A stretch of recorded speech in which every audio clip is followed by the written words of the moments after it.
Cold calling is probably the part of tech sales that most beginners dread. You find the prospect, you open their LinkedIn, you practice your opening line about 6 times, and then somehow you convince yourself that you need to do another 10 minutes of research before picking up the phone. If that sounds familiar, you're not alone. But here's the good news. Cold calling isn't something you're either naturally good or bad at. It's a skill.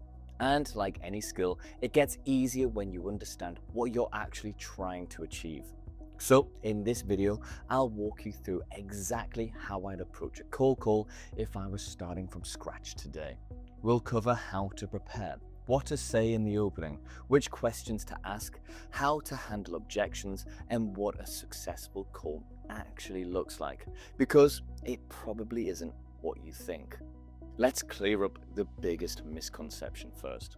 A cold call is not about convincing a complete stranger to buy something from you in 2 minutes. That's where a lot of beginners go wrong. They feel like they need to explain the entire product, prove its value, and somehow close the deal before the person hangs up. You don't. The real goal is much simpler. Start a relevant conversation. That might lead to a meeting. It might lead to a follow-up. Or it might simply help you understand whether this person has the problem you solve. Think of the cold call as the start of the process, not the entire process. Once you understand that, the pressure drops massively. You are not trying to win the whole game on the first call. You're just trying to earn the next step. Now, preparation matters, but be careful because research can very quickly become another way of avoiding the call. You do not need to spend 20 minutes building a full biography of every prospect. You just need enough information to answer 3 questions. Who am I calling? Why might they care? And why am I calling them now? Maybe their company is growing quickly. Maybe they have recently hired a new team. Maybe they are using a competitor, or perhaps their job title suggests they are responsible for the exact problem your product solves. LinkedIn, the company website, recent news, and job listings can normally give you enough context. And tools like ChatGPT, Claude, or Perplexity can help you pull that information together much faster. The aim is not to know everything about them. It's to have a genuine reason for calling. Because when you understand why the conversation might matter, you immediately sound more confident. The opening is where most beginners panic. They start speaking too quickly. They become overly enthusiastic, or they read a script so closely that they stop sounding like a real person. There is no magical opening line that guarantees someone will stay on the phone. Your goal is simply to sound calm, clear, and human. You could say something like, "Hi Sarah, it's Carl from Cloud Metrics. I know this is out of the blue, so I'll keep it brief." Then give a simple reason for the call. For example, we help sales teams get clearer visibility over their pipeline so they can spot deals that might be at risk before they slip. Then connect it to something relevant. "I noticed your team has been hiring more account executives recently, so I thought this might be relevant." Then move into a question. "I was curious, how are you currently tracking deal progressions across the team?" That's enough. You've introduced yourself, you've explained why the call might be relevant, and you've given them an opportunity to speak. What you don't need to do is give them a 2-minute monologue about your company, your product, your features, and the awards you won 3 years ago. The first 20 seconds are not about impressing them.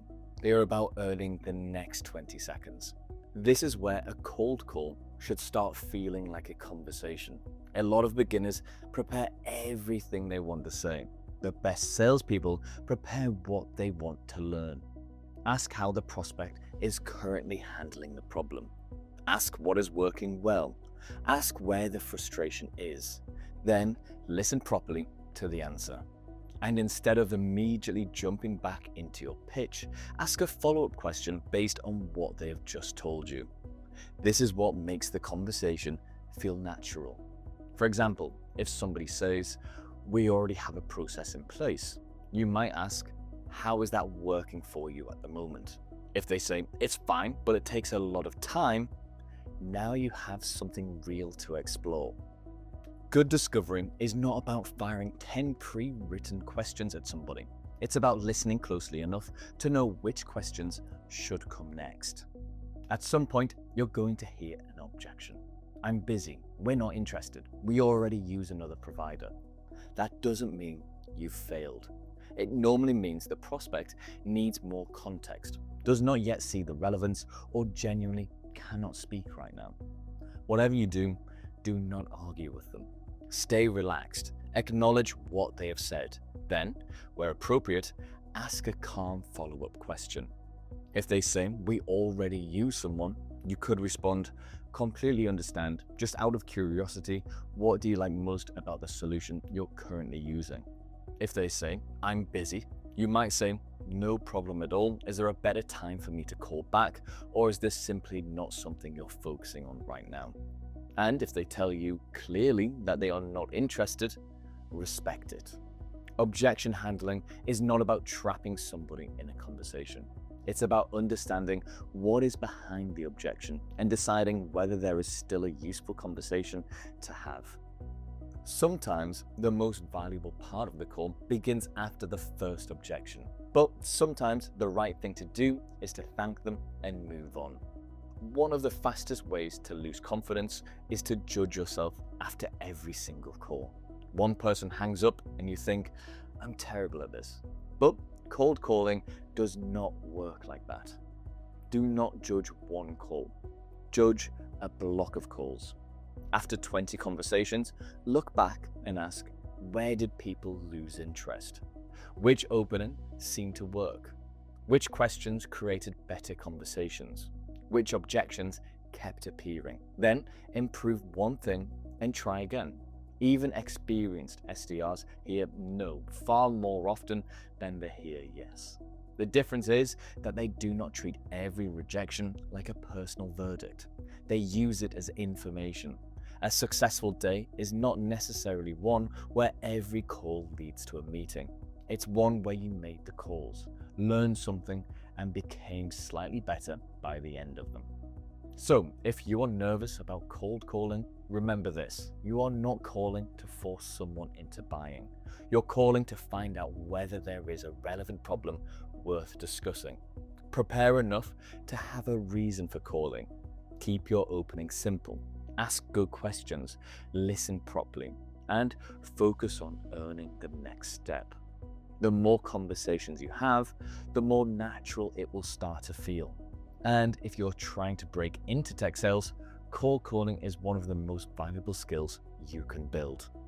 At Entr, we help people practice cold calls, interviews, objection handling, and the other practical skills employers are actively looking for. If you have any questions about cold calling, leave them below and we'll answer as many as we can. Thanks for watching, and we'll see you on the next one.